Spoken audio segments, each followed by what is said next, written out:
Hey, Shabbat Shalom, everybody. Shabbat Shalom. Shabbat Shalom. Shabbat Shalom. I'm going to ask you to please mute yourselves, and we are going to begin with the Blessing of Torah. Oh dear. See, my cat is climbing up the bookcase. She's about to knock something. I mean, he's about to knock something over. So get ready for a loud. I better move it. Hang on.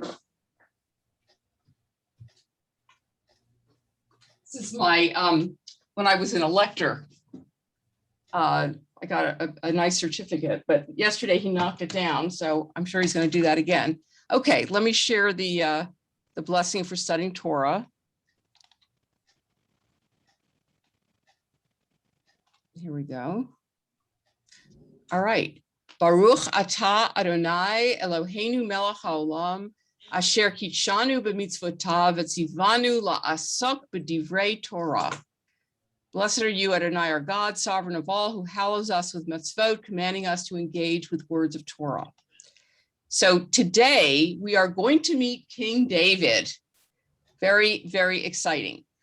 Just to bring you up to speed, last time we finished with, remember, Saul was told you're not gonna have a dynasty. Your kids will not succeed you. And Samuel, the prophet, who was not too keen on having a king in the first place, mourns what's going on with Saul. So he's a little, confused. But anyway, and he's told by God to go to the family of Jesse, who has about 8 sons. And of course, at first he thinks that it's the older one and the tallest one and whatever. And God says, nope, nope, nope. And they go through all of them until they get to David, the youngest one. And this is a pattern, right? In the Tanakh, it says always the youngest one is the one, or the, not the oldest, is the one who ends up being the leader. So what I want to do before we start reading from the Torah or from the Tanakh is to give you a little introduction to King David. So let me move this over here. You see this, right? You see King David? Okay, can I get a thumbs up that you see him? Thank you. Okay. Rabbi Singer? Yes. I always visualize him as a young man. I don't visualize him looking like that. That's the end of his life there, but we'll see him as a younger guy too. How about that? He is. There he is, Sandy. That's Michelangelo's version of David. I was going to say, quite young there, right? Look how long his arms are. His arms are totally disproportionate. It's to true. the rest That doesn't body. really work all that well, does it? Who's Okay. Yeah. looking at his arms anyway? Yeah, right. Exactly. All right. Oh. Now, interestingly, this was originally commissioned as one of a series of statues of prophets to be positioned along the roof line of the east end of Florence Cathedral. Interesting that you would have a statue like that, right? Yeah. But it was placed in the public square outside the Palazzo della Signoria, the seat of civic government in Florence. It was unveiled on the 8th of September, 1504. Because of the nature of the hero it represented, the statue soon came to symbolize the defense of civil liberties embodied in the Republic of Florence, an independent city-state threatened on all sides by more powerful rival states and by the hegemony of the Medici family. So interesting idea, in a secular sense, that this is what he represented. And we'll see that he's a complicated person, like everybody, right? Okay, so he is from the family from whom the Messiah is supposed to come, right? So this is from the prophet Isaiah. Then a shoot will spring from the stem of Jesse, Jesse being his father, and a branch from his roots will bear fruit. The spirit of Adonai will rest on him, the spirit of wisdom and understanding, the spirit of counsel and strength, the spirit of knowledge and the fear of Adonai. And he will delight in the fear of Adonai, and he will not judge by what his eyes see, nor make a decision by what his ears hear. But with righteousness, he will judge the poor and decide with fairness for the afflicted of the earth. And he will strike the earth with the rod of his mouth, and with the breath of his lips, he will slay the wicked. Also, righteousness will be the belt about his loins, and faithfulness the belt about his waist. And the wolf will dwell with the lamb, and the leopard will lie down with the young goat, and the calf and the young lion and the fatling together, and a little boy will lead them. Also the cow and the bear will graze, their young will lie down together, and the lion will eat straw like the ox. So what are they saying here about what the Messiah is going to accomplish? Peace in the world. Peace. Yeah. All these opposites, all these natural enemies are going to come together. People can live together regardless of their background. And Right. the strong and the weak will be together. Right. Right. I kind of think about this in terms of Noah's Ark. You know, I wonder how all these animals got along at that point. But anyhow, what else is going to happen aside from peace? Justice. Justice, right? Yeah. Justice. He'll judge people fairly. He'll judge people fairly. It's going to be with the word, not with the, sword. Yeah, that's what I meant. Yeah. And so this is what remember Messiah in Hebrew is Mashiach, Mhm. and it's somebody who's been anointed. Remember when Saul was anointed with oil being poured on his head? That's all it means. It does not mean a divine person, from divine origin. It doesn't mean somebody from, other than a human, right? It's just a plain old king who is going to bring in a period of peace and justice, which is exactly why we don't believe that Jesus is the Messiah, because Jesus came, it didn't happen. Now, I know Christians have a way of explaining that, but as far as Jewish logic is concerned, it didn't happen. So that's, in other words, King David, he's really the only one we know. We don't know Jesse. We don't know anything about Jesse. We just know that from that house, and David being, the exemplary person, he's good enough and, amazing enough that that's where the Messiah is going to come from. So we're going to expect a lot from this guy. Now, aren't there Jewish sects though? Like, doesn't Chabad have a Messiah? Moshiach?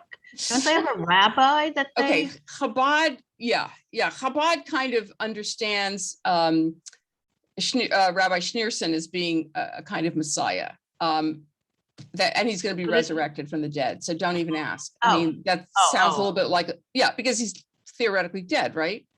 Right. Schneerson, there's a grave. Uh-huh. Although I was told by a Chabad rabbi that I could pray to him. Yeah, and send him a fax. That's what I was told a number of years ago. And people do that. They send things to him. They send notes and whatever. And my father said, really? watch out if he answers you. Oh, Anyhow, okay. yeah. All So, right. Like Okay. Night of the Living Dead. People put notes into the wall in the kotel, not that they expected to be answered, but it still right, gives people some comfort. right, exactly. But with Schneerson, I think they're really expecting that he's going to accomplish something. So that's a whole other story. All right, we're going to see what else is going to happen as a result of this wonderful. Mm. So the nursing child will play by the hole of the cobra. Whoa, that's really, bold. And the weaned child put his hand on the viper's den, and the viper will not bite him, right? They will not hurt or destroy in my holy mountain, for the earth will be full of the knowledge of Adonai as the waters cover the sea. Then in that day, the nations will resort to the root of Jesse, who will stand as a signal for the people, and his resting place will be glorious. And then the Talmud says, if the Messiah king comes from among the living, David will be his name. So, there's this whole kind of messianic concept that at the end of time, we will all understand God. That's what we say in the Aleinu, right? That everybody will come together and recognize God as one. So that's the messianic view of the future. Now, David, aside from being the progenitor of the Messiah, we'll find out, plays the lyre. And he is supposedly the author of the Psalms. Okay, so anytime you read a Psalm, supposedly it's from King David, it often will say a song of King David, right? He's also the defender of the weak. Now, remember, he started off as a shepherd.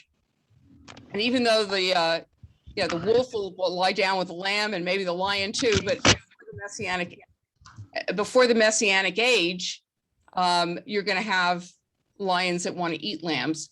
And, supposedly he was a defender of these, lambs that he was taking care of because he was a shepherd. He's also an amazing warrior. We're going to talk a lot more about David and Goliath, and also, we read some stuff about and heard some theories about Goliath, which we'll go into. But the point is, this is the sort of typical image. Here's this little guy, David, with a little slingshot, which we'll find out is not what he used. But in any event, this is the myth. He has a little tiny slingshot with a little pebble in it. And there's this giant guy, with all this equipment, and he's able to slay him. And he later continues to be this incredible warrior. Okay, we'll see that Saul is not too pleased about that. Here's another image of, again, look what he has in his hand. He's like, it looks like he's about 8 years old. And Singer, didn't the shepherds use a sling like that to protect their sheep? They might have, but we're going to look at what he actually supposedly had, according to some scholars. It was not a little slingshot. They have a thing on a string when you wrap it around really fast, roll it around, and it generates a lot of power. They say it hits about like a 45 caliber weapon. Yeah. Wow. So it's not, in other words, the mythology that's developed is that, he had just a little slingshot that he threw, and whatever, but it's going to be more complicated than that, as we'll see. But in any event, that's another image of him. So here's Midrash about David. He spent all of his leisure time in the study of Torah.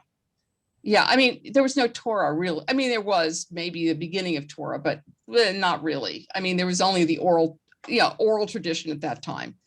But the rabbis do a lot of retrojecting people, like, Jacob studied in Beit Midrashes, there were no such things in the times of Jacob, but, they like to, Moses is a rabbi, right? Well, Moses wasn't a rabbi, but they like to, imagine that these people all, or that Abraham followed kosher laws, right? Remember when the three strangers showed up at his tent, and he sends Sarah off to get all kinds of stuff, and it's milk and meat all mixed together, but they say, no, they waited the requisite amount of time between eating the milk and the meat.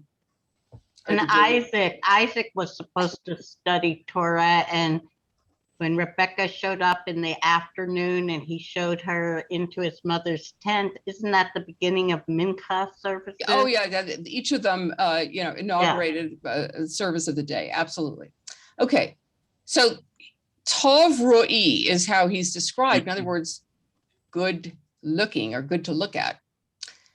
But the way they interpret that by the rabbis is that it's because he is studying Torah. That's why he's good looking. That sort of, gets somehow transmitted through his looks. So in Halacha, David illuminated and elucidated the Halacha being Jewish law. Well, hey, there was no such thing at the time, but somehow, I guess he was there before everybody else.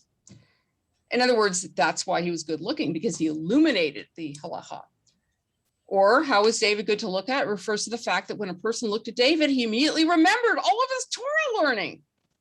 So look at that statue that they put out in Florence. That'll really remind you of all your Torah learning immediately, right? And he was one of the few pious men over whom the evil inclination has no power. Well, that's pretty amazing when you find out what his story is. Definitely the, Yetzer Hara, definitely influenced him, and that led to his downfall. But who's counting? Okay, his charm. So he's ruddy and attractive, handsome to the eye, and of good appearance. Okay, so here we're just talking about his actual appearance, not his Torah study. And we'll start this right after this presentation that, Saul loved him right away. And whenever the evil spirit from God came upon Saul, David would take his lyre and play it. And then Saul would feel better, right? He'd play these beautiful little melodies, and that helped Saul to calm down.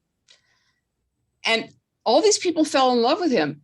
Michal, who's Saul's daughter, falls in love with David. It never says that David's interested in her, except for one reason, which we'll find out. Jonathan, who is Saul's son. Now, some people have speculated that they had some sort of homosexual relationship, maybe, but he also loved David. You know, he loved him as himself. And we'll see that both Michal and Jonathan are going to betray their father to save David. That's how much they loved him. Then you have the women, all the women out there sang one to the other in their play and said, Saul has slain his thousands and David is 10,000. So in other words, he's an incredible warrior. Wow, you know, that makes him very attractive. And surely this is David, the man of whom they sang as they danced. Saul struck down thousands, but David tens of thousands. So, you know, and there's a lot more that we'll see as we go through the story. So I wanted to play Richard Gere as King David just for a lark. So let's see if this works, because I embedded it in here and it should work. Paramount Pictures presents the story of a boy chosen to be king. His name shouted in battle. Is it true that he once killed a lion? Spoken in fear. He was here. That's not possible, my lord. He was here! Hailed in victory. He has robbed me of my God, my people. Cursed in defeat. What else can he take but my crown? Here is the king's sword, in the hands of the man he calls his enemy. David, a name for a hero. I've seen you once before. My lord, I'm married. The lover of Bathsheba. The slayer of Goliath. A rebel. A fighter. A king.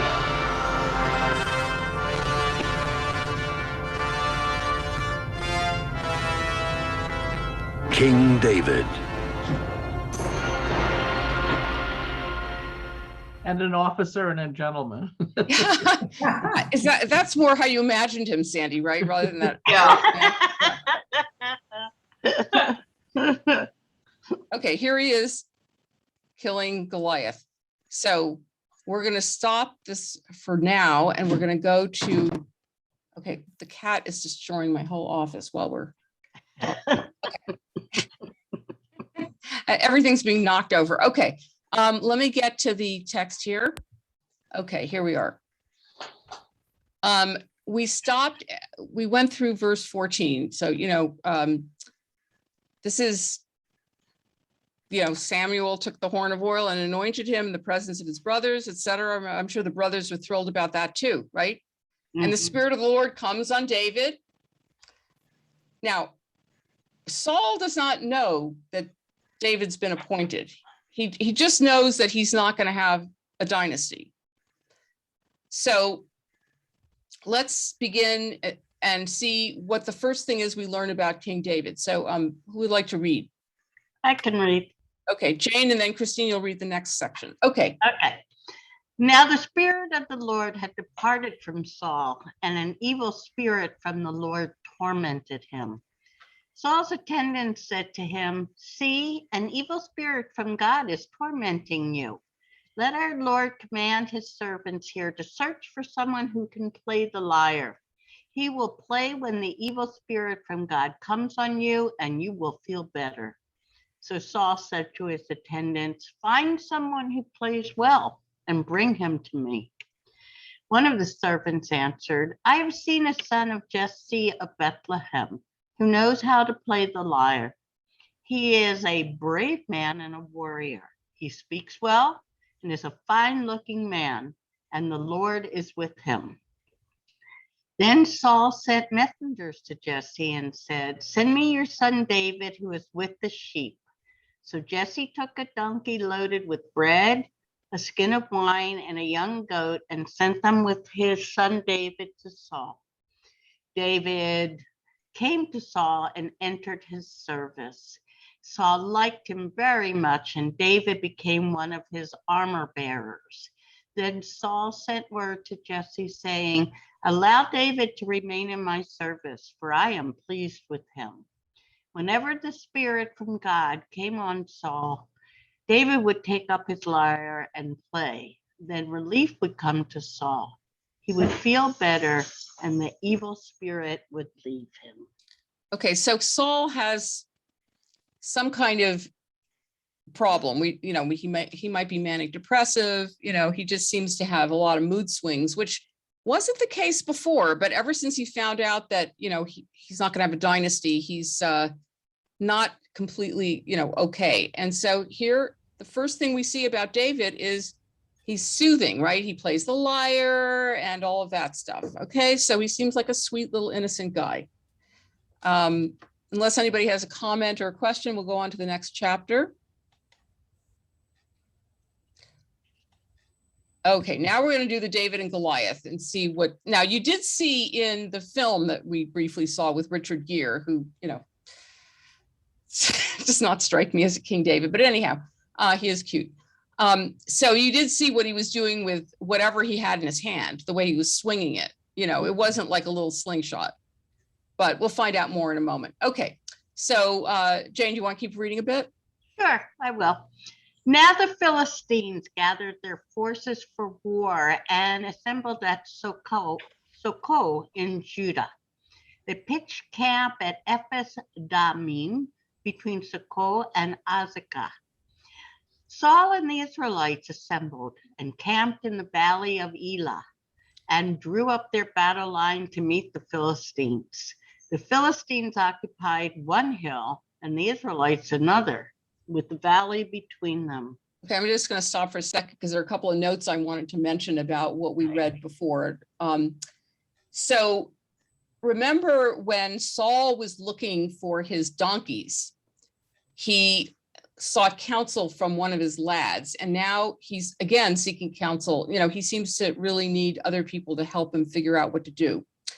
And the bread, the skin of wine, and the goat that are being sent to Saul, from David's father, are the same items that Samuel told Saul would be carried by the three men he would encounter. That was way back when Saul was, kind of on his way to becoming king. He was told these are the things they're going to be carrying. So it's interesting that there's a parallel set of gifts coming. And then, Saul is the first among many to love David. It said he liked him fine. I don't think that's a great translation, but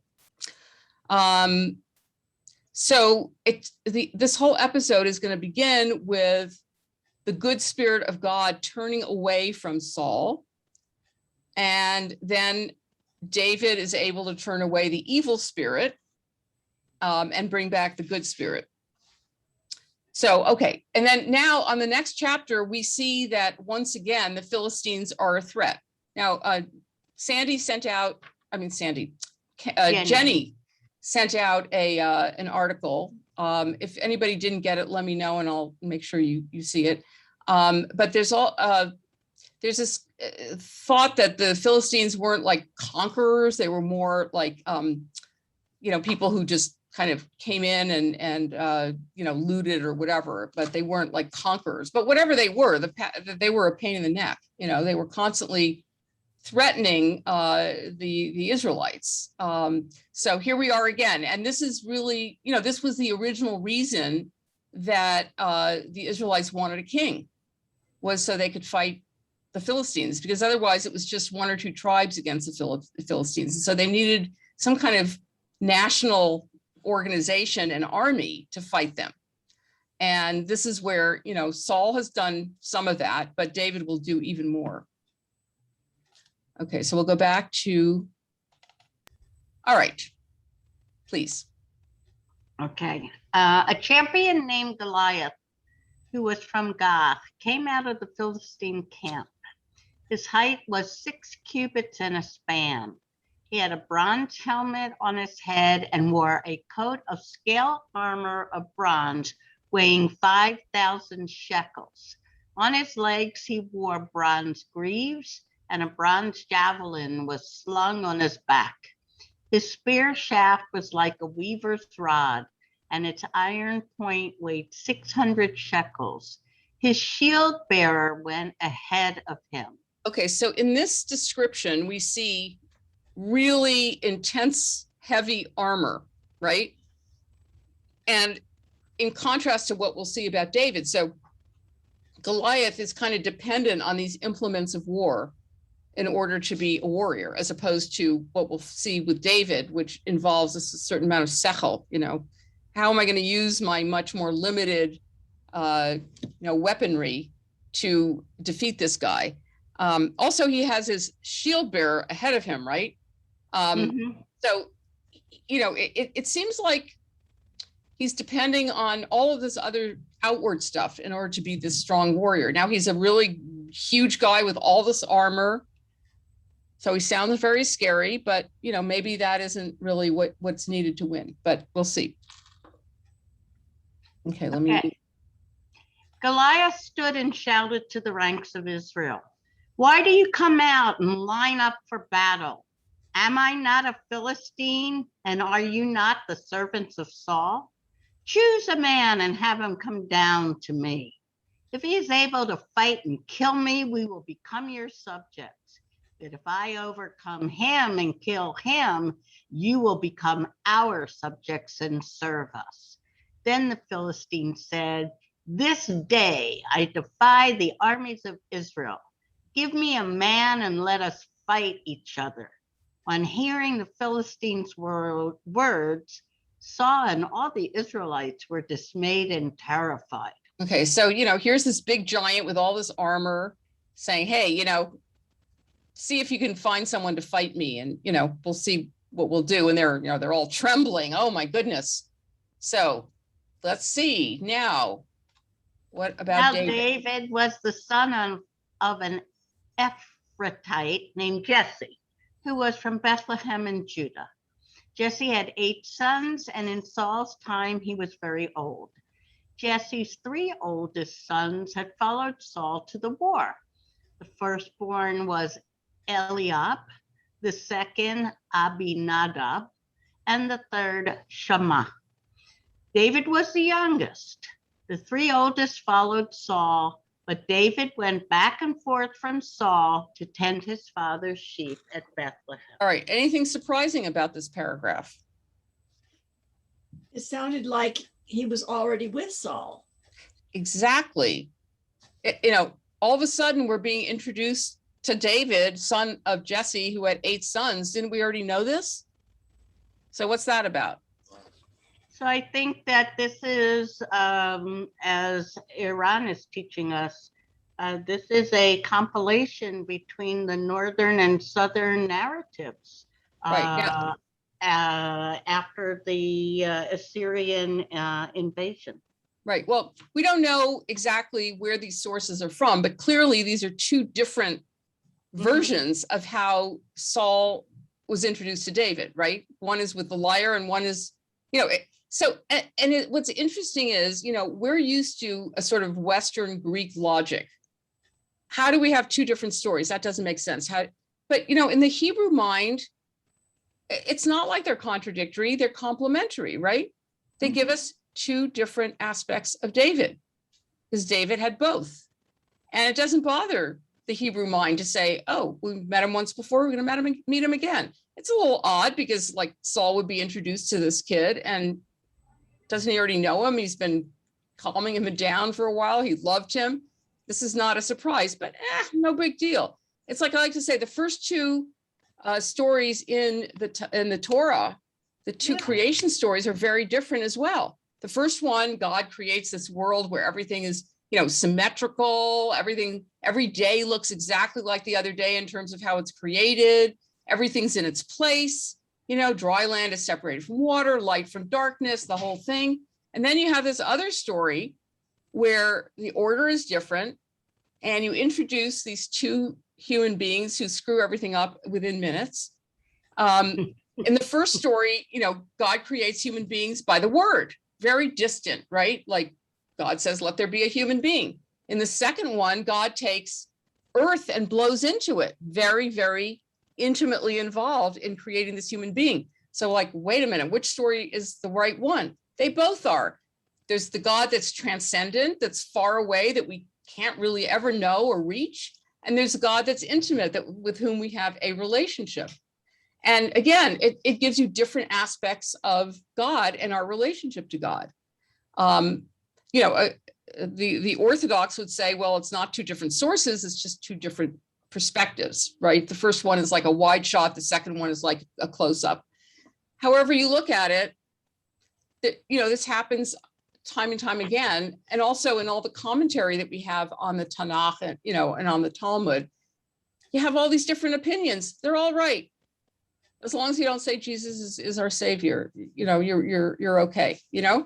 Just about anything that you say will be somewhere, which is what's so exciting about Torah study. Everybody has a different perspective on it. I remember the very first time that I studied Torah, there was a real estate person, and there were all these different people coming at it from a different place. I just remember reading the story about Abraham negotiating the cave of Machpelah for burying Sarah. So the real estate person had one perspective on it.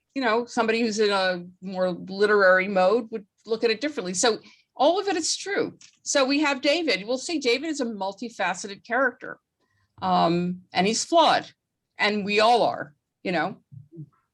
Any questions or comments before we go on? Yes, Jane.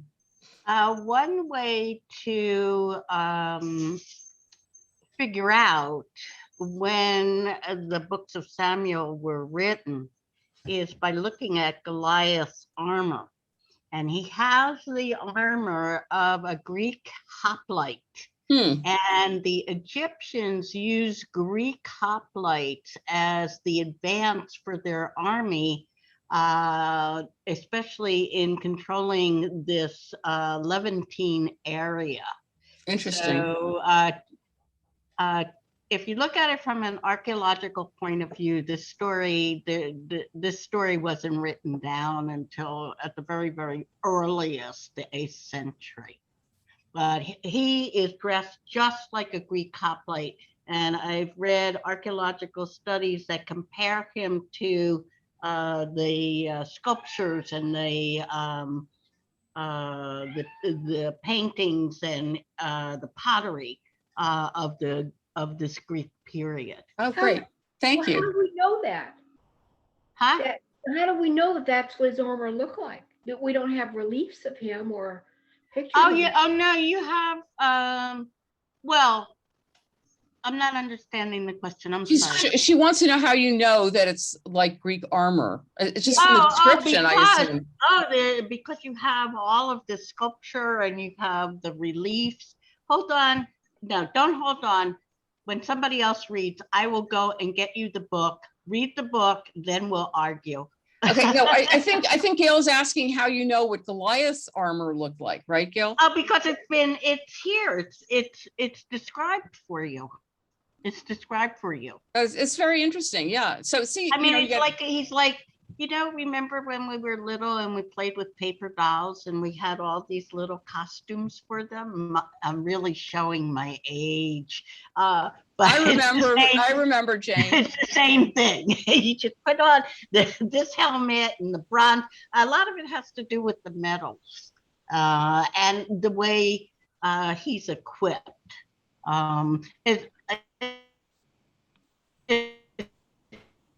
Uh-oh.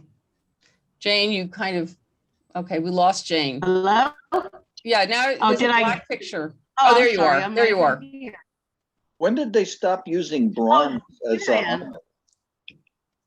When did they stop using bronze as armor? I don't know. Jane, do you know? Or Carl? I don't know. No, I don't. Okay. All right. So let's go on to the sorry, okay. They're Yeah, really go ahead. specific about the measurements and the weights. And I'm wondering if anybody has any idea what those weights equate to, the heaviness of that armor. I had read that some of their armor, like in Roman armor, was actually shekels, was actually coins with holes in them on top, and they did weigh exactly, that amount, which makes sense in the way it's written. Though I don't know, I wish we had the Hebrew there so we could see the actual word. But I could find the Hebrew, but And Alter has a note about that. He's Mhm. saying that the armor alone is about, without the shield, is about 125 pounds.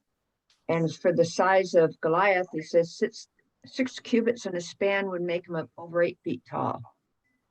Well, The a Jewish shekel's study about 11 Bible- grams. Okay. Yeah. The Jewish Study Bible says that 5,000 shekels is approximately 60 kilograms, or about 130 pounds. Yeah. And that 600 shekels is about 7 kilograms, or 15 pounds. Thank you, Jenny. Yeah. It's heavy. I think that's the main issue here. And expensive. It's got to be expensive. It's all these coins. Can you imagine draping yourself in money? Yeah. Yes, I can. Okay, all right. Thank you, everybody, for your insights. Okay, so Jane, you want to continue? Yeah. Sure. Where are we at? 16, Huh? verse 16. Yeah. Oh, for 40 days, the Philistine came forward every morning and evening and took a stand. That's Now Goliath. Jesse said to, yeah, that's Goliath.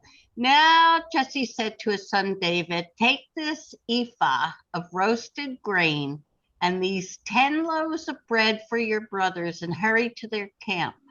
Take along these 10 cheeses to the commander of their unit. See how your brothers are and bring back some assurance from them. They are with Saul and all the men of Israel in the valley of Elah, fighting against the Philistines. Okay, so what do we learn about David here? He's a gopher for his father. Yeah, I mean, his brothers are fighting and he's just a little pipsqueak. And, we're not expecting much of him. He's just running back and forth to make sure his brothers have food, which suggests that maybe the army is not being fed very well, right? Well, maybe you were supposed to provision yourself. Maybe. But in any event, he's, just a little pipsqueak. Nobody's paying any attention to him, right? Mm-hmm. Okay. Early in the morning, David left the flock in the care of a shepherd, loaded up, and set out, as Jesse had directed. He reached the camp as the army was going out to its battle position, shouting the war cry. Israel and the Philistines were drawing up their lines, facing each other. David left his things with the keeper of supplies, ran to the battle lines, and asked his brothers how they were. As he was talking with them, Goliath, the Philistine champion from Gath, stepped out from his lines and shouted his usual defiance, and David heard it. Whenever the Israelites saw the man, they all fled from him in great fear. Now, by the way, remember, I'm sorry to interrupt, but remember that Saul is like very tall also. I mean, he's not 8 feet tall, but he's tall. And you would think that maybe he would step forward because, Goliath is saying, give me some guy to fight with. And Saul being the king and the head of the army and tall, but he's, cowering just like everybody else, right? Now, it's important to note that, David heard this. Something's going on. Okay, let's see what's going to happen next. Now the Israelites had been saying, do you see how this man keeps coming out? He comes to defy Israel. The king will give great wealth to the man who kills him. He will also give him his daughter in marriage and will exempt his family from taxes to Israel. Well, that's an incentive. Yeah, well, let's see what David, let's go to the next one. Okay. David asked the man standing near him, what will be done for the man who kills this Philistine and removes this disgrace from Israel? Who is this uncircumcised Philistine that he should defy the armies of the living God? They repeated to him what they had been saying and told him, this is what will be done for the man who kills him. Okay, I'm going to stop. Anyhow, okay. So I'm stopping here for a second because this is really important here. David hears, the person who kills this guy is going to get quite a reward. What's the reward? Exemption from taxes for the family. Yeah, what else? The king's daughter. The daughter. What does it mean if he gets the daughter? He's a now part of the successor. royal line. He becomes the heir apparent. Right. Now, he's already been anointed, okay? So there's no question that he's going to be the next king. But to get even more legitimacy, as we've seen happen in many instances in history, you marry the king's daughter, and that gives you that extra layer of legitimacy. Now, you hear, you see, he heard them say this, right? He asked them to repeat it. I want to hear this again. What is it that they're going to get? I mean, he's like really calculating here, okay? He's not going to go, fight Goliath just for the hell of it, right? He's going to get something out of it that's very important to him. So you're going to see his cunning, right away. All right. So it's important to pay attention to that. And any questions or commentaries before we, sorry to keep interrupting, but just want to make sure we notice. No, I expect you to interrupt after each paragraph. And when you didn't, I just went on. Okay. Okay. So he's been told, and then now they repeated this to him. And then what happens? When Eliab, David's oldest brother, heard him speaking with the men, he burned with anger at him and asked, "Why have you come down here? And with whom did you leave those few sheep in the wilderness? I know how conceited you are and how wicked your heart is. You came down only to watch the battle." Okay, so we shouldn't be surprised here, right? That you've got the older brother going, "What the hell are you doing, you little pipsqueak?" Right? I mean, you're obviously he must have been this way before. This is not the first time. And and here's this, this like annoying little brother who's interfering with things, and he's like, "Why are you hanging out with these people? What are you even doing here? You're supposed to be watching the sheep." And apparently this story of like a big ogre threatening a people with the king offering a reward is sort of an archetypal folktale, right? Now it's very interesting, as I said, when David asks, "Repeat this for me," the first time you hear someone saying something in the Bible is very important. Well, it's sort of like, the first time you meet somebody, first impression, right? It's often like they say, the first 30 seconds sort of gives you a real sense of who the person is. Now, sometimes we're wrong, but the first thing we see of David, I mean, he was playing the lyre, but we didn't hear him speak before. This is the first time he's spoken. This is an interesting possibility, opportunity for me, and that's going to give you a lot of information about what kind of person this is. And then, of course, his brother's jealous, but he also says, "I know how conceited you are." Like obviously you've, overstepped your place before, and you've walked into situations for which you are not supposed to be. So, stop being such a brat. Okay. Sorry. That's okay. "Now what have I done?" said David. "Can I even speak?" He then turned away to someone else and brought up the same matter. And the men answered him as before. What David said was overheard and reported to Saul, and Saul sent for him. So he's asked now twice. He heard it the first time. He asked for a repetition. Now he's heard it a third time. Wants to make sure he's got his, facts right. Okay. So now he's being sent for by Saul. 32. Oh, 32. David said to Saul, "Let no one lose heart on account of this Philistine. Your servant will go and fight him." Now that is utter and total chutzpah, right? Right. He's a little pipsqueak. He's never done anything before. Here's the king, and he's going to the king and saying, "Hey, let me take care of it," right? And that's real chutzpah. Okay, go ahead. Saul replied, "You are not able to go out against this Philistine and fight him. You are only a young man, and he has been a warrior from his youth." But David said to Saul, "Your servant has been keeping his father's sheep. When a lion or a bear came and carried off a sheep from the flock, I went after it, struck it, and rescued the sheep from its mouth. When it turned on me, I seized it by its hair, struck it, and killed it. Your servant has killed both the lion and the bear. This uncircumcised Philistine will be like one of them, because he has defied the armies of the living God. The Lord who rescued me from the paw of the lion and the paw of the bear will rescue me from the hand of this Philistine. So remember, you saw that picture of him having slayed a lion. So as the guardian of sheep, which of course you could also sort of extrapolate that to the, sheep being your people, if you're king, he was able to protect them against the lions and the bears. Oh my, yeah.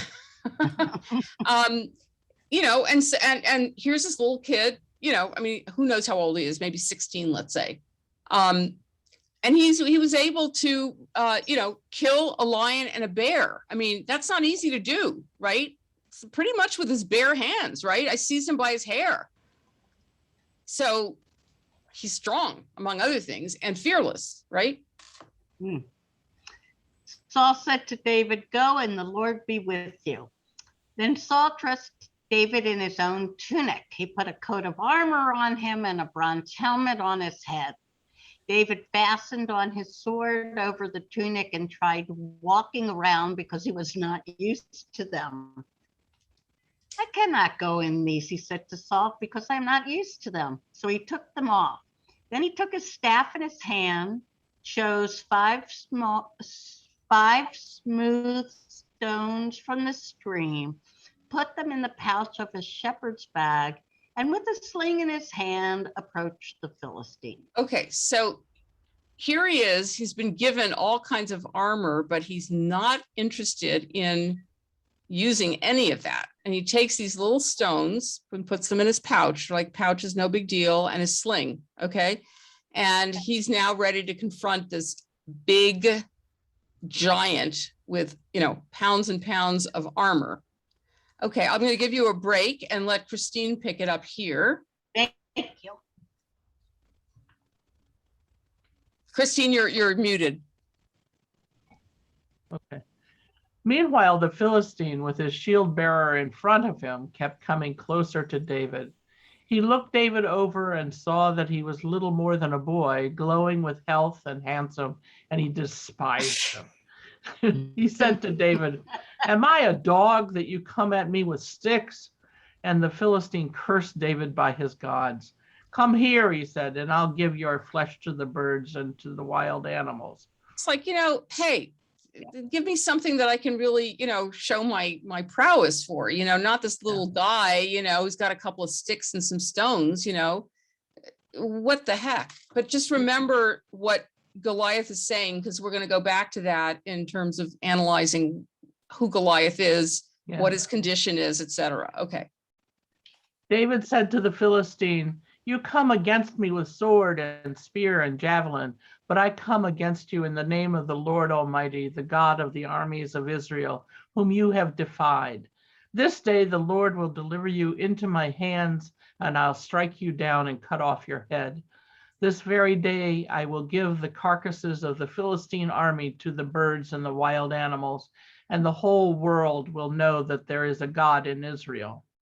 All those gathered here will know that it is not by sword or spear that the Lord saves, for the battle is the Lord's, and he will give all of you into our hands." So, clearly, aside from whatever we're going to find out about what David was able to do with his slingshot, the fact is the emphasis here is on God being responsible for this victory that we're going to see. That it's not about anything, but if you have God on your side, you will be okay no matter what is on the other side, right? That's the theological aspect to this. Okay. As the Philistine moved closer to attack him, David ran quickly toward the battle line to meet him. Reaching into his bag and taking out a stone, he slung it and struck the Philistine on the forehead. The stone sank into his forehead and he fell face down on the ground. So David triumphed over the Philistine with a sling and a stone. Without a sword in his hand, he struck down the Philistine and killed him. David ran and stood over him. He took hold of the Philistine's sword and drew it from the sheath. After he killed him, he cut off his head with a sword. When the Philistines saw that their hero was dead, they turned and ran. Then the men of Israel and Judah surged forward with a shout and pursued the Philistines to the entrance of Gath and to the gates of Ekron. Their dead were strewn along the Sha'arim road to Gath and Ekron. When the Israelites returned from chasing the Philistines, they plundered their camp. David took the Philistines' head and brought it to Jerusalem. He put the Philistines' weapons in his own tent. Oops. Sorry about that. That was not supposed to happen. Okay, great. Yeah, sorry. As Saul watched David going out to meet the Philistine, he said to Abner, commander of the army, "Abner, whose son is that young man?" Abner replied, "As surely as you live, your majesty, I don't know." The king said, "Find out whose son this young man is." As soon as David returned from killing the Philistine, Abner took him and brought him before Saul, and David still holding the Philistine's head. "Whose son are you, young man?" Saul asked him. David said, "I am the son of your servant Jesse of Bethlehem." Okay, so of course, now we're saying, how is it that Saul could not know who this guy is, right? And Alter says that some try to harmonize these stories by saying that Saul has amnesia from his mental illness, and that's why he can't remember who this guy is, because like, here's this guy playing the lyre for him, and all of a sudden it's like, who is this guy?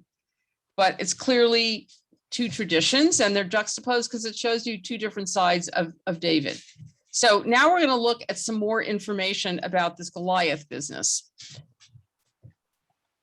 Okay, so here is David chopping off Goliath's head. Okay, so this is Malcolm Gladwell that I believe, Jason, you mentioned this. I already had all this stuff. Yeah. Did you notice it said he fell face down in the text? Oh. And that shows him on his back. And oh, interesting. Yeah, I guess they're not reading the Bible too closely. Okay, thank you. So I had done a presentation about David a number of years ago, and I had forgotten that I had Malcolm Gladwell stuff in it. So what Gladwell says is a slinger is someone who has a leather pouch, which we read about in this story, with two long cords attached to it. And they put a projectile, either a rock or a lead ball, inside the pouch. And they whirl it around like this, and they let one of the cords go, and the effect is to send the projectile forward towards its target. That's what David has, and it's important to understand that that sling is not a slingshot. In other words, it's not that little thing that we saw in that picture. It's not this, right? It's not a child's toy. It's in fact an incredibly devastating weapon. When David rolls it around like this, and that's what Harvey was saying before, he's turning the sling around probably at 6 or 7 revolutions per second. And that means that when the rock is released, it's going forward really fast, probably 35 meters per second. That's substantially faster than a baseball thrown by even the finest of baseball pitchers. So, wow. Doesn't this remind you of the Indiana Jones movie where with the Arab and he takes out his gun? I don't remember that scene, but maybe. Says, well, yeah, it's like bringing a sword to a gunfight. You know, he just kills him. He just kills him right away. He falls over. So you can see, you know, the way he's swinging this so fast, and the cords are making it go faster, and then shooting it off. It's not like just a little pebble, you know, hitting some guy's head. It's like really a powerful weapon. More than that, the stones in the Valley of Elah were not normal rocks. Now, this was something you'd have to be, I suppose, an anthropologist or an archaeologist rather to figure out. They were barium sulfate, which are rocks twice the density of normal stones. So these stones are not just little stones, they're really heavy duty things. If you do the calculations on the ballistics, on the stopping power of the rock fired from David's sling, it's roughly equal to the stopping power of a .45 caliber handgun. This is an incredibly devastating weapon. Accuracy, we know from historical records that slingers, experienced slingers, could hit and maim or even kill a target at distances of up to 200 yards. From medieval tapestries, we know that slingers were capable of hitting birds in flight. I mean, that's pretty amazing. It's hard enough to do it with a plain old gun, right? Mm-hmm. They were incredibly accurate. when David lines up and he's not 200 yards away from Goliath, he's quite close to Goliath. When he lines up and fires that thing at Goliath, he has every intention and every expectation of being able to hit Goliath at his most vulnerable spot between his eyes. If you go back over the history of ancient warfare, you will find time and time again that slingers were the decisive factor against infantry in one kind of battle or another. Now that's something we don't hear about a lot, is slingers. Of course, it takes a certain amount of, skill and, intelligence to figure out how to do that. But, that's what he does. Now, he also has, Sandy. Yeah. I just wanted to say that, when you hear about in Israel, people throwing rocks at the Israeli soldiers, you have to realize just how dangerous that really is. I don't think they're using these slings, but I don't. A rock can hurt you. Yeah. Yeah, I'm not sure. I don't think they have these slings, but well, they could. maybe I'm wrong. Still use slings in some countries. Yeah. And 35 meters per second is about 78 miles per hour, which is actually a little slower than a good fastball. Okay. Thank you. You don't want to get hit by a fastball, that's for sure. It'll kill you. Yeah. Okay. There's also it recalls Shakespeare's, slings and arrows of outrageous fortune. Interesting. It has a different spin on it. Yeah, absolutely. So this gives us a different perspective on the slingshot, despite the mythology that is, derived from the story. Now let's look at Goliath. And, it could be true, it could not, who knows? This is still Gladwell. Goliath is head and shoulders above all his peers in that era. The most common form of gigantism is a condition called acromegaly, caused by a benign tumor on your pituitary gland that causes an overproduction of human growth hormone. Acromegaly has a very distinct set of side effects associated with it, principally having to do with vision. The pituitary tumor, as it grows, often starts to compress the visual nerves in your brain, with the result that people with acromegaly have either double vision or they are profoundly nearsighted. That would also explain something about what Goliath says and how he's able to actually fight or not. Oh, oopsie, I didn't mean to do that. I meant to go to the next page. Okay. And that would explain so much of what was strange about his behavior that day. Why does he move so slowly and have to be escorted down into the valley floor by an attendant? Because he can't make his way on his own. Why is he so strangely oblivious to David that he doesn't understand that David's not going to fight him until the very last moment?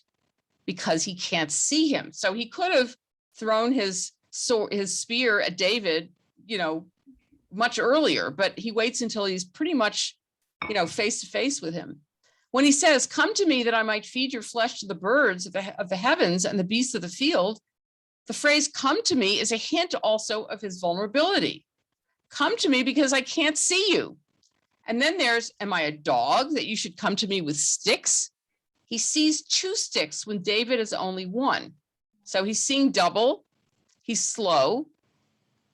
I mean, what he does see is double, but that's only when he's like right on top of the guy. So he's not really in great shape, according to Malcolm Gladwell. Anyway. Okay, now we're not going to go to David and Bathsheba yet, but that will be, as I told you, the arc of David's story is that from now until the Bathsheba incident, things go completely his way. The Bathsheba incident is what begins a downward slide.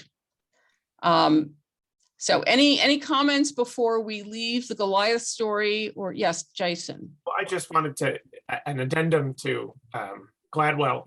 I love Gladwell's work, but I also know that he is selective in pulling out the things that tell the angle that he's looking to emphasize. And here he was trying to show, his point was that David wasn't really an underdog in this fight, and that there were plenty of ways in which he had the advantage. And we tend to perceive the story from a distance as David was a great underdog and won. And so we talk about battling Goliaths in our world as if we are always underpowered against Goliaths. And his whole thesis was that many times the Davids are actually more powerful. So he was certainly only selectively pulling out the things that would emphasize that part of the thing. I mean, obviously Gladwell's not a biblical scholar. He's not an archaeologist, or he's a researcher and he's a journalist, and he does what he does very well. And I love what he does, but I also understand there's a shortcoming to it, which is he's not looking to defend Goliath's perspective here. He's trying to emphasize David's strength relatively. So no, absolutely. And that's it's not definitive. It's his right. It's his way of looking at it. Absolutely. And that's what the rabbis do. That's what we all do. Oh, here's a verse in the Torah that tells us such and such, therefore, but there's also a verse in the Torah that probably tells us the absolute opposite. Okay, Harvey, Jane, and then Jenny or Carl. I don't know which one. I'm going to take David's point of view of this. Harvey, can we see you? Because all I see is a big black square with your name on it. There I am. There you are. I'm going to take David's point of view from this, because first you see this gigantic guy coming at you. You don't know what he can do. You don't know if he's blind or, if he can't see you clearly. I believe that the helmets were they had a slit down the middle so that there was an open space for a rock to be able to get into and hit. But at the same time, they said Goliath is battle tested.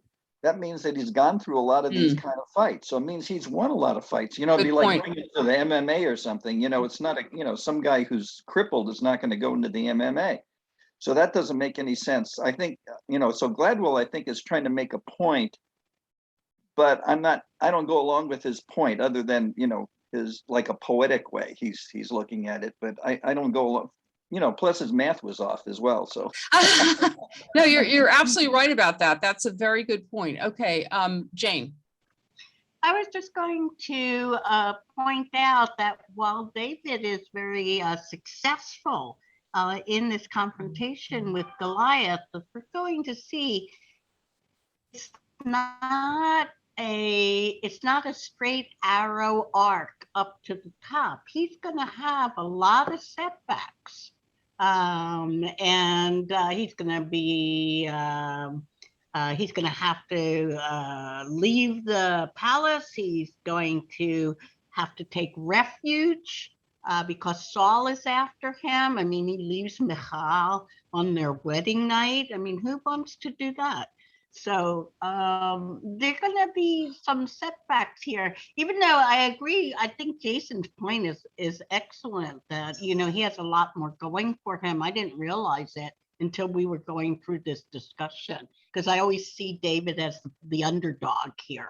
Well, you know what? Another thing, Harvey, the point that you made about the helmet, I just went back to look. Yes, I mean, Goliath was wearing a helmet.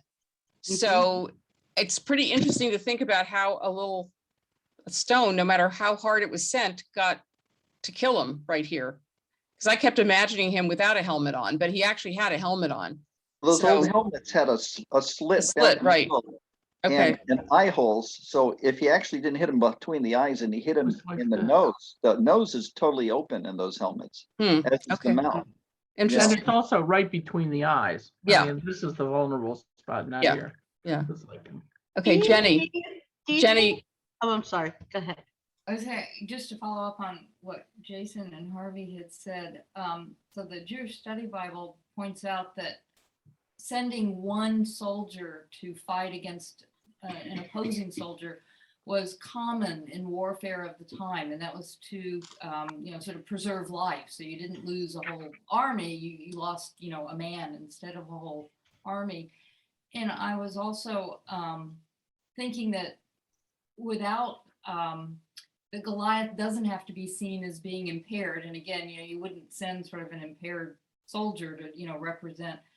And I thought that the David story could really stand on its own, in the sense of, I think we've learned never underestimate the strength of, sort of typically the underdog, that if you really, have that sort of groundswell of support, we've seen that's very hard to win, sort of guerrilla wars, or, insurgencies, because they will make up in, sort of enthusiasm isn't the right word, but determination, what they may lack in terms of weapons. So I think the David story, in a sense, can stand on its own without making Goliath impaired in some way.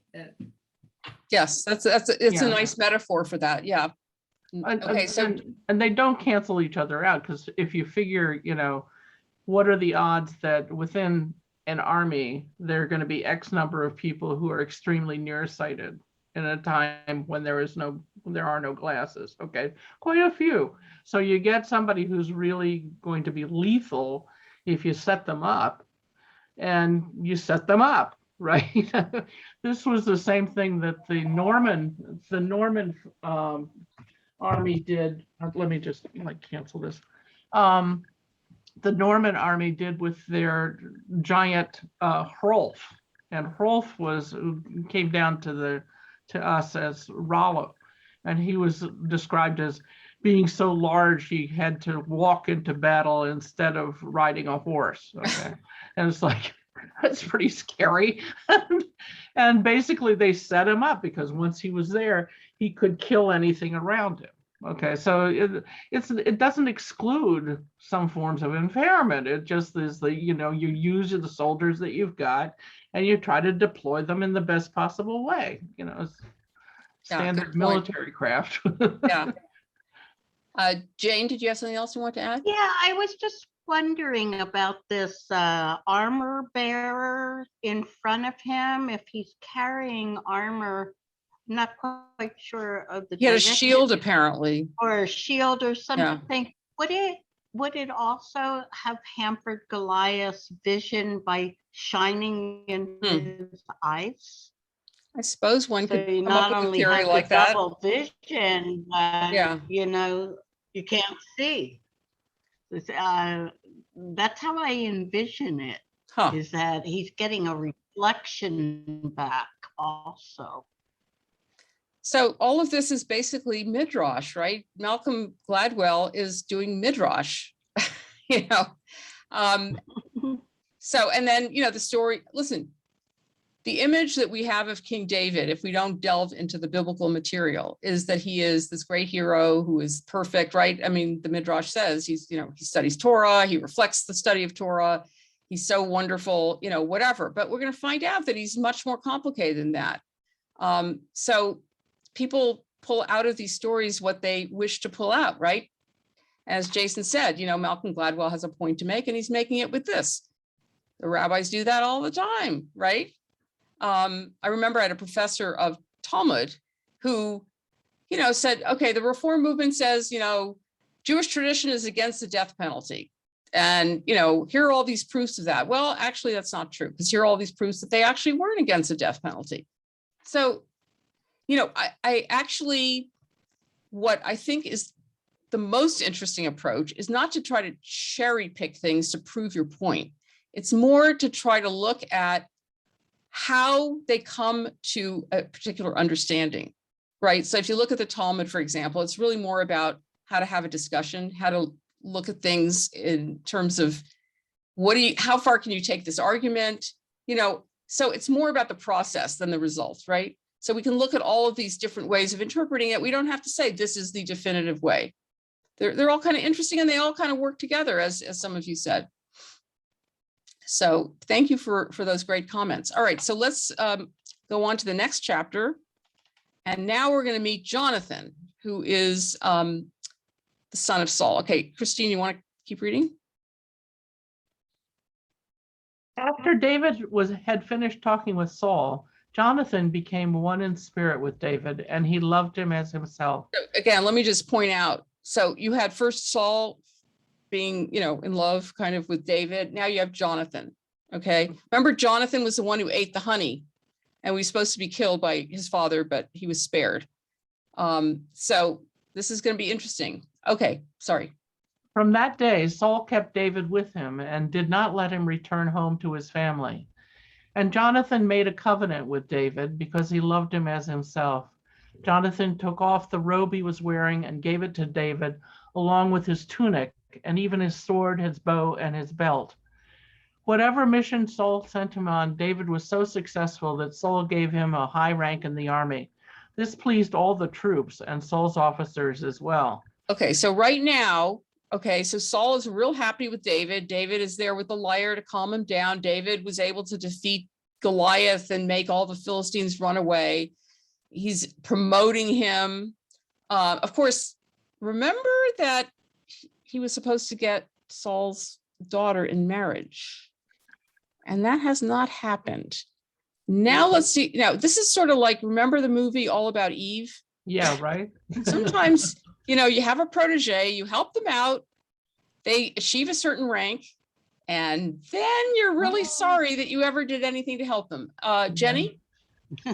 I guess I'm wondering, that David is portrayed in such glowing terms. Is that sort of a reflection of what people do to celebrities, as opposed to sort of just intending to describe David? It's like, when someone becomes famous, we typically ascribe to them all sorts of, superlatives. And it's not necessarily what they are promoting themselves as much as what we do, and then eventually we find out that, they're imperfect like the rest of us. But I almost wondered if the text is more a reflection of what we do to people, as opposed to sort of saying, this is David. I think that's a very good point. And I do think that, as you saw, the rabbis certainly promoted this mythology about David, but part of it also is that in the book of Chronicles, the story of David is retold without some of the problematic episodes. And sometimes people just pull from the Chronicles rather than from this section. But I think you're right. I think, the rabbis needed to have somebody like that, just the way I guess we do in our society. We have all these people that we put on pedestals, and then we're shocked when they're knocked off their pedestals. So yeah, I think you're right. I think, it's probably something we need to do. At least according to his brother, he might have enjoyed this little glory too, Oh yeah. Oh yeah. Well, we already know that he did not go kill Goliath just for the sake of it, or just to be a great patriot. He did it because he knew he was going to get a reward of some kind, right? Which he hasn't gotten yet. So we'll see what Saul has to say about that. Okay, let's here. Okay. When the men were returning home after David had killed the Philistine, the women came out from all the towns of Israel to meet King Saul with singing and dancing and joyful songs with timbrels and lyres. As they danced, they sang, "Saul has slain his thousands and David his tens of thousands." Okay, you can imagine. So first of all, remember the story of Jephthah's daughter. Remember? Yeah. She came out to sing because that's what would happen. So he should have anticipated that, right?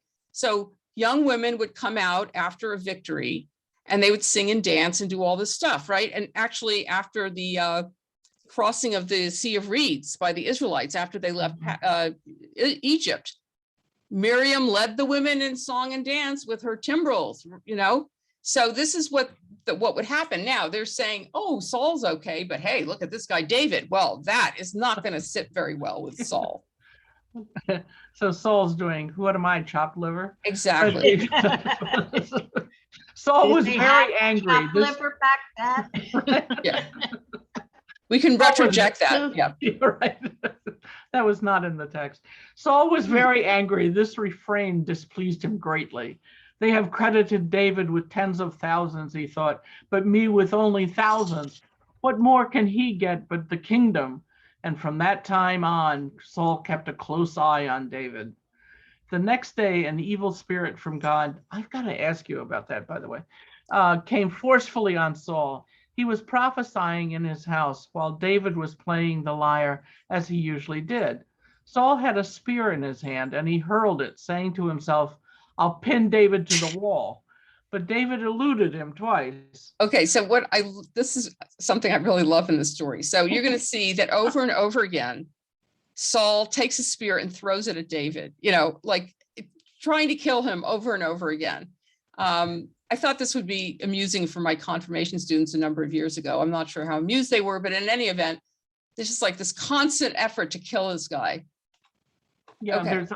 There's also in one of the groups in Papua New Guinea, if a man is found to have committed adultery with somebody else's spouse, that there's supposed to be a combat between the usually younger adulterer and the husband, who's generally older. And the adulterer is supposed to allow the older guy at some point to hit him with a spear.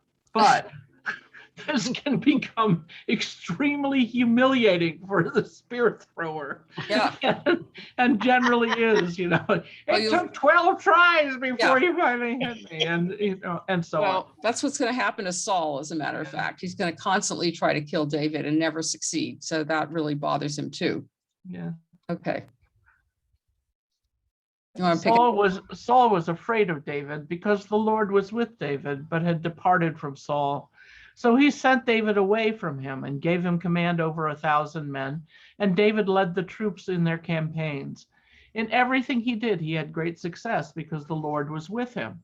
When Saul saw how successful he was afraid of him. But all Israel and Judah loved David because he led them in their campaigns. So everybody loves David, right? Yeah, Everybody loves right? Raymond. Everybody loves David. Yeah. Saul said to David, "Here is my older daughter, Merab. I give her to you in marriage. Only serve me bravely and fight the battles of the Lord." For Saul said to himself, "I will not raise a hand against him. Let the Philistines do that." So this is the daughter that was promised for killing Goliath. Okay. Yeah. It still hasn't been given to David. And now he's saying, you know, keep fighting, hoping the Philistines will kill you and you'll get my daughter. But David said to Saul, "Who am I and what is my family or my clan in Israel that I should become the king's son-in-law?" So when the time came for Merab, Saul's daughter, to be given to David, she was given in marriage to Adriel of Meholah. Okay, now what is this response that David has here? Who am I and what is my family that I should become the king's son-in-law? What is that? I'm not worthy. Yeah, but does he really think that? No. No, of course It's not. false humility, right? Yeah. Oh, look at me, little pipsqueak. Poor You know, little me. Yes. Oh, who am I? You know. yeah. I mean, he's trying to, you know, not show all his cards to Saul, but Saul knows damn well what's going on, right? Yeah. So he doesn't get that guy. Okay, so next daughter. Now Saul's daughter Michal was in love with David. Another one in love with David. Okay, Yeah. Everybody loves David. Hey, it's all the Kardashians. Except for Merab. She doesn't love David. Well, yeah, Oh, I guess she yeah. never met him. I don't know. And when they she didn't see the statue. And when they told Saul about it, he was pleased. "I will give her to him," he thought, "so that she may be a snare to him, and so that the hand of the Philistines may be against him." So Saul said to David, "Now you have a second opportunity to become my son-in-law." Like, okay, this is cool. My daughter loves him. I will use my daughter. They all use this poor woman, Michal, throughout the whole story. So Saul is using her to entrap David. Okay, you want her? Great. All you have to do is kill a bunch of Philistines and you'll be fine, hoping you'll first be killed by them. Then Saul ordered his attendants, "Speak to David privately and say, 'Look, the king likes you and his attendants all love you. Now become his son-in-law.'"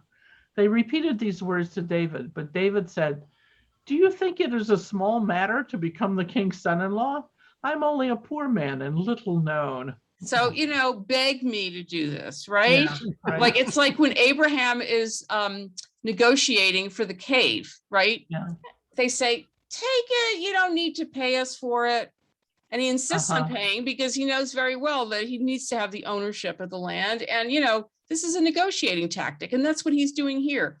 You know, I'm not really interested in being the king's son-in-law. I'm just a poor little guy. I'm just trying to serve the king. Nonsense. Okay. I love that I am little known. It's like, yeah. Mhm. Quick question. Yes, Jason. Didn't they say in the when he first goes to the battlefield that anyone who slays the Philistine is going to be given wealth? So he's emphasizing over and over again, "Who am I?" It's because the king hasn't fulfilled his promise. Exactly. His promise was to elevate whoever conquered. Right. But remember, he tells Saul when Merab is about ready to be given away in marriage, "I'm nothing. Don't give her to me. I don't deserve it." Right? I think So he's Saul also- says, oh, good excuse not to do it. But isn't he really saying, hey, you were supposed to elevate my family and you haven't done it?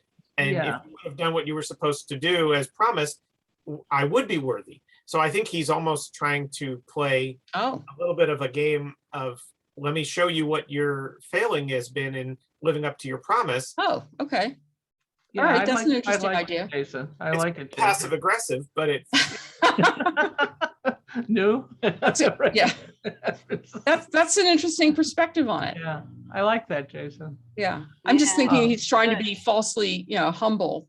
Well, like that too. people say, I'm so humble to have been selected to do such and such, and they put it on Facebook. Like, how humble are you being? Yeah, right. Oh, I can't believe my film was selected for the Cannes Film Festival. That's a whole, there's a whole word for that. Humble brag. It's a whole term. Yeah. What's it called? Humble brags. Humble brags. Yeah. It's an art form. Yes. Yeah. I was so humbled to be chosen as the only rabbi invited to the White House. Right. I never posted that. Okay. All right. Let's finish the story. Okay.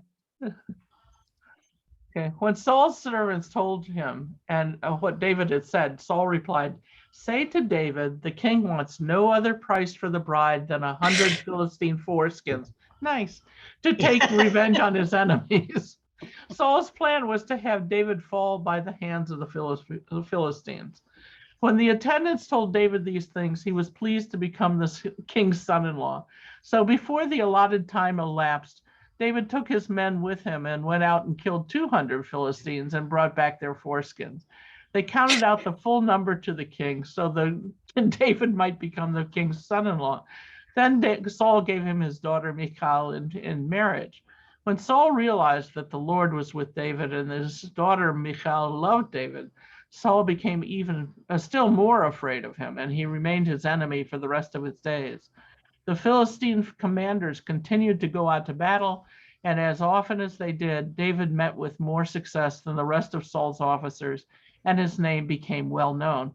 Can I add here that the Egyptian battles, it was very common for them to keep track of which enemies they were killing, whether it was somebody who would be considered to be Israelites or somebody who did circumcision, and those who did not, especially the Nubians, they cut off the foreskins and piled them up. And you can see this in some of in one of the bas-reliefs in the Temple of Ramses at Abu Simbel. Yeah. Wow. It's like, what's this pile? And then you look a little closer and it's like, oh, TMI. Right? Oh dear. Oh dear. That's, thank you for that. I didn't imagine that was actually happening, really, but I guess so. Yeah, but it also is it's a commentary about what they learned in Egypt also. Ah. Okay. Interesting. If they ever were in Egypt. Yeah, right. The big if. Yeah. I think they were in Egypt. I do too. But well, what's interesting though, Egypt did conquer Canaan. Yes, so exactly. there was Egyptian influence in Canaan, whether they were in Egypt or not, but that's a whole other story.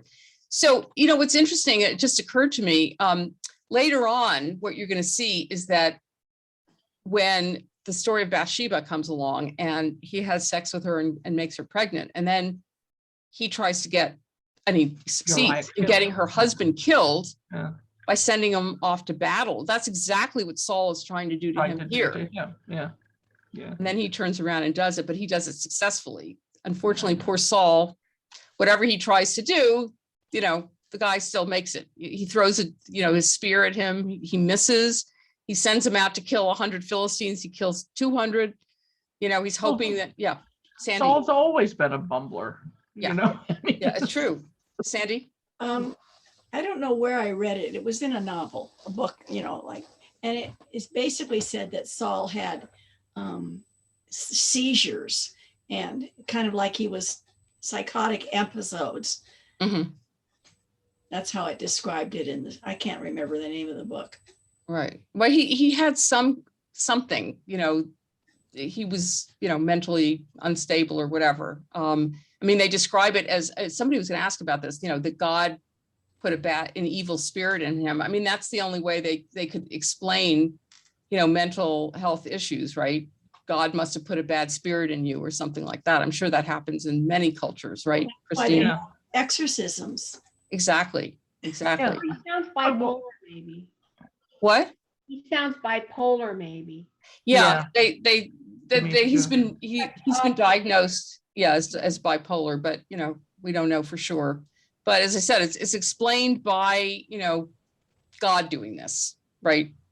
He's out of favor. Why is an evil spirit being sent by God? That's what I mean. It keeps saying that over and over again. It's weird.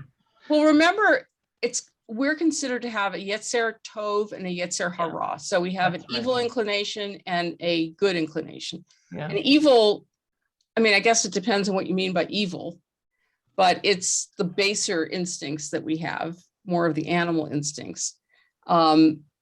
But, he wants to kill David, so that's pretty evil. And I don't know that God wants him to try to kill David. He just makes him feel, out of favor or something, right? And because of that, he is jealous and, wants to kill. And again, it's like the All About Eve thing. You have somebody that you've brought to your castle and you've elevated and you've promoted and you've, taken into your confidence and you've given him all kinds of stuff. And he turns out to be more successful than you and more ambitious, because Saul was never very ambitious, right? And here you have this guy who's very ambitious. Why does he marry Michal? Because he wants to get into the royal family. She loves him. He does not love her. And we'll see that throughout the story. It's a very sad story, actually. So any other commentaries, questions? Okay, it's 11:28, so we're not going to start reading another chapter, but we will proceed with this David story next time, which will be after Thanksgiving. So thank you all for being here this morning. And if anyone has any insights along the way, please send them and we'll share them with other people. Oh, and Jane, send me the book that you sent. I'll send a copy to the title to the rabbi, and hopefully she'll distribute it to everybody. Of course. Really, I think it's really worth reading. It's controversial, but I think they make some very, very strong points here that we have to consider.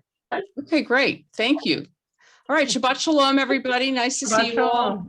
Shabbat Shalom. Thank you, Rabbi. Have a good Thanksgiving, everyone.